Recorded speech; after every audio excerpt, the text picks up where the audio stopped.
Welcome back to the official English channel. I'm Sophia, and it's great to have you here with us again. And I'm John. We always appreciate the time you spend learning and practicing with us. Before we begin today's conversation, we'd like to ask a small favor.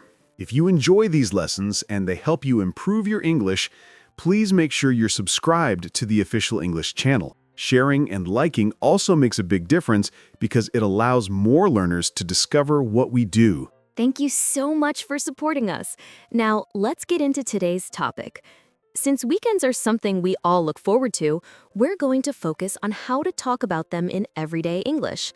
It's a simple but very common conversation starter, and learning how to describe your weekend clearly will help you sound more natural.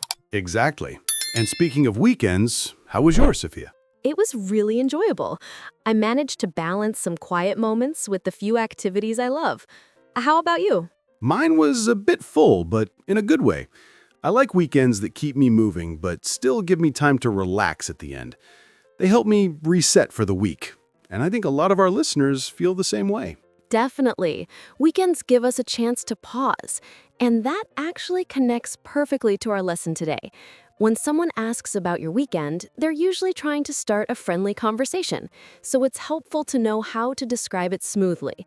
Let's walk through some examples by talking about our own experiences. Good idea. Why don't we start with your Saturday? What did it look like? Saturday began with a family gathering at my place. My parents visited, and we prepared a big homemade lunch. There was something really comforting about all of us being around one table, catching up, sharing stories from the week, and laughing over small things. We cooked a lasagna, my family loves it, and my mom surprised us with a chocolate cake she's been baking for years. It reminded me of being a kid again. That sounds wonderful. Family meals are such a classic way to spend a weekend. They're warm, familiar, and always full of conversation. It's a chance to reconnect, especially when everyone is busy during the week. What happened after lunch? Nothing too fancy. We just relaxed in the living room for a while, and the kids played outside. It was calm and easygoing, which is exactly what I needed. My Saturday looked a little different. Later in the afternoon, I met up with some friends. We wanted to try out a new coffee place downtown. I'd heard people talking about how unusual their pastries were, so we thought we'd check it out. I've heard about that cafe. I've been meaning to visit. How was it? It had a great atmosphere. We ended up staying for a couple of hours, just catching up on everything. We talked about our week, some new movies we want to watch, and even started planning another hangout next month. Spending time with friends is a big part of my weekends. Whether you're at a cafe, walking around the city, watching a film, or just talking at someone's house, those small moments help you feel connected. I completely agree. Social time is so important, especially when workdays feel long. It gives you a chance to unwind. Did your Saturday end there? Not quite. I had a birthday celebration to go to that evening. A close friend of mine turned 30, so there was a big get-together. There was music, people dancing, a ton of great food, and everyone was in a cheerful mood. I even joined in singing Happy Birthday, though I'm pretty sure I hit a few wrong notes. I'm sure it sounded better than you think. Birthday parties are fun because they bring so many people together. Even if you don't know everyone, you always end up talking to someone new, and the food is usually great too. That's true. It was a nice way to wrap up the day. How about your evening? Mine was much quieter. After the family lunch, I wanted something low-key, so I spent the evening with my kids. We picked a movie, popped some popcorn, and curled up on the couch. Nothing complicated, just some comfortable family time. Honestly, it was perfect. There's something special about those quiet evenings.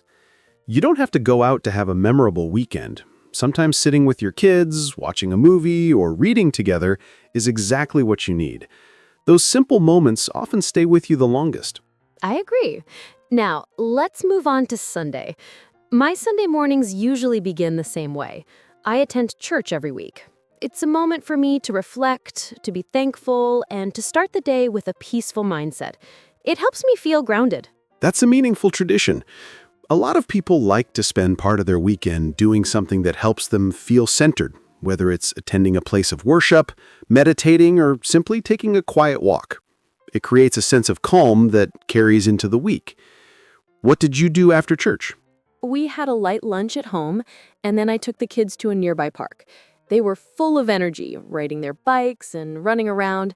The weather was sunny, and it felt like the perfect day to be outdoors. Those moments always remind me that weekends don't have to be complicated to feel fulfilling. My Sunday morning was dedicated to chores.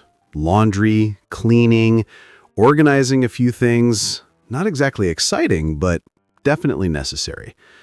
Once I finished, I sat in my backyard with a book. I found a shady spot and spent an hour reading. It felt really peaceful. That sounds relaxing. Taking time for yourself is so important, even if it's only an hour. It helps you recharge mentally. Weekends are all about balance, getting things done, enjoying time with people you care about, and making space for yourself. Exactly. And now that we've shared our weekends, we can start helping our listeners learn how to talk about theirs. A lot of English learners struggle with simple conversations like this because they're not sure what vocabulary to use or how to form past tense sentences. Right. So let's start by reviewing useful questions and answers that people can use. The most common question is simply, how was your weekend? Another one is, what did you do this weekend? And if you want to focus on something fun, you can ask, did you do anything exciting? When answering, you can keep it simple. My weekend was great, or it was relaxing, or it was pretty busy. Then you add details. On Saturday, I visited my family, or I went out with my friends, or I stayed home and watched a movie. And remember, everything that already happened should be in the past tense. The past tense is key. For example, say I went, not I go. Say I had lunch, not I have lunch. This makes your English sound correct and natural. Why don't we do a quick sample conversation? Sure. Sophia, how was your weekend? It was really nice. On Saturday, I had a family lunch with my parents, and later in the evening, I spent some relaxing time with my kids watching a movie. And what about Sunday? Did you do anything special? Yes, I went to church in the morning. Later, I took my kids to the park because the weather was beautiful. That's a great example of how to describe a weekend clearly. You used had, spent, went, and took, all past tense verbs that clearly show the actions already happened. This is exactly what our listeners should practice. When you think about your weekend, picture the main events and then choose verbs that match what you did. It doesn't have to be complicated. Focusing on the essentials helps you express yourself naturally. When you add details, it makes your description feel more alive. Instead of simply saying you ate lunch, you can mention who you were with, what you ate, or why it was enjoyable. These small details help paint a picture for the person listening, and they make your English sound more confident and fluent. There are also many other weekend activities our listeners might relate to. Shopping is a very common one.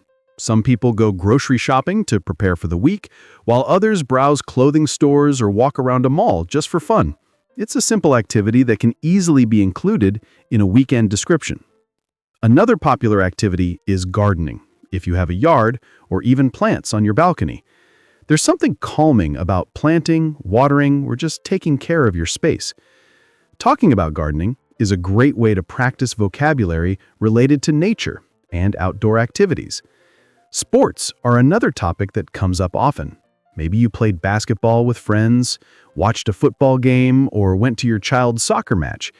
Even if you're not a huge sports fan, mentioning these moments helps create conversation and shows what you enjoy doing on your days off. And then there's exercise. Weekends are perfect time for a long walk, a visit to the gym, or a yoga class.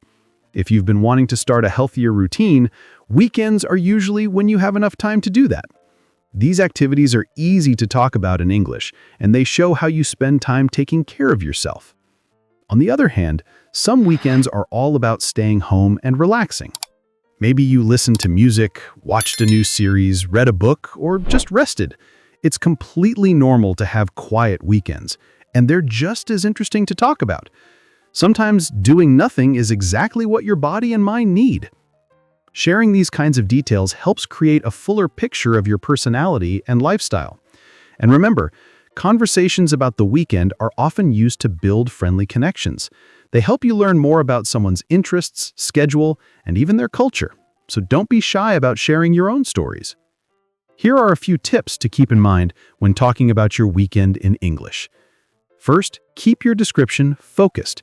You don't need to list everything you did. Choose 2 or 3 main activities and describe them clearly.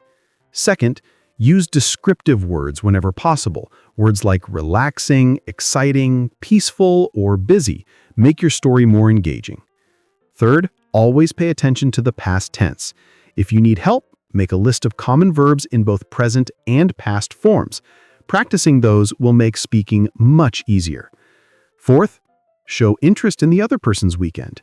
Asking follow-up questions makes the conversation natural and friendly. Fifth, don't worry too much about being perfect. Making mistakes is part of the learning process, and most people will still understand what you mean. Those are excellent points. And for our listeners, it's important to remember that describing your weekend isn't just a language exercise. It's also a great way to connect with coworkers, classmates, or new friends. People enjoy talking about how they spent their time, and asking about someone's weekend is a polite, easy way to start a conversation. The next time you're with someone on a Monday, or even later in the week, try asking, "How was your weekend?" You'll be surprised how often this question leads to longer conversations about hobbies, family, or interests. And it'll give you a chance to practice your English naturally. It also helps if you prepare a short description of your own weekend in English. Even if it wasn't very eventful, there's always something worth mentioning. Maybe you organized your room, cooked something new, or enjoyed a quiet moment. These little experiences can be great practice. Speaking of weekends, do you have anything planned for the upcoming one? I've been meaning to visit a museum that recently opened nearby. I've heard great things about it, and I'd love to spend a few hours exploring the exhibits. I'm also planning to try a new dinner recipe on Saturday night. I'm not the best cook, but I enjoy experimenting in the kitchen. That sounds like a great plan. I'm hoping to take my kids to a local festival on Saturday. There'll be games, food, and music, so I think they'll have a wonderful time. On Sunday, I'm planning a quiet day at home, maybe catching up on reading. It's always nice to have something to look forward to. And weekends give us that chance to reset, enjoy our time, and create new experiences. Talking about them is a simple but meaningful way to improve your English. Exactly. We hope this conversation has made you feel more prepared to discuss your own weekend activities. Think about the examples we talked through today. Family gatherings, time with friends, celebrations, relaxing moments at home, going to church, doing chores, reading, shopping, gardening, sports, exercising, and simply enjoying quiet time. All of these can help you explain your weekend clearly and confidently. And remember the useful questions and phrases we shared. Practice them out loud, even if you're alone. The more you speak, the more natural it becomes. Before we wrap up, we want to remind you once again to subscribe to the official English channel if you haven't yet. If today's episode helped you, please share it with someone else who's learning English. Your support helps us continue creating lessons like this. And we'd love to hear from you. Tell us about your weekend in the comments. What did you do? Did you spend time with family, relax at home, or try something new? We read your messages, and we truly enjoy learning about your experiences. Thank you for joining us today and for taking time out of your day to improve your English. Keep practicing, keep learning, and keep building confidence in your conversations. We'll see you again very soon with another helpful and engaging topic. Enjoy your week and take care. See you next time.